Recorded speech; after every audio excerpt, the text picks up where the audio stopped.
18 August 1985 তাইওয়ানের Taipei বিমানবন্দর থেকে এক জাপানি বিমান আকাশে ওড়ে, কিন্তু কিছুক্ষণ পর শোনা যায় এক বিধ্বংসী বিস্ফোরণ। খবর আসে ভারত মাতার বীর পুত্র নেতাজি সুভাষচন্দ্র বোস আর নেই। তবে কি সত্যিই নেতাজি সেদিন মারা গিয়েছিল? ব্রিটিশ ইন্টেলিজেন্সের গোপন ফাইল থেকে শুরু করে প্রত্যক্ষদর্শীদের বয়ান সবই কিন্তু এক অন্য গল্পের দিকে ইশারা করে।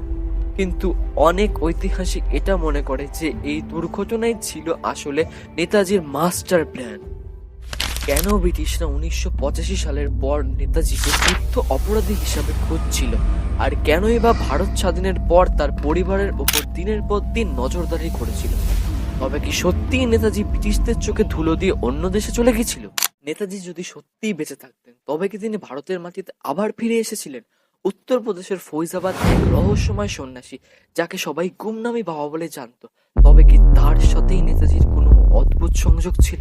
নেতাজি কি তবে স্বাধীন ভারতে তার শেষ জীবন কাটিয়েছিল? আর কে ছিল এই গুমনামি বাবা? এই রহস্য আসল সত্যি জানতে হলে তোমাকে দেখতে হবে পরবর্তী অংশ। খুব শিগগিরই আসছে পার্ট 2। বঙ্কিতনকে ফলো করে সাথে থাকো।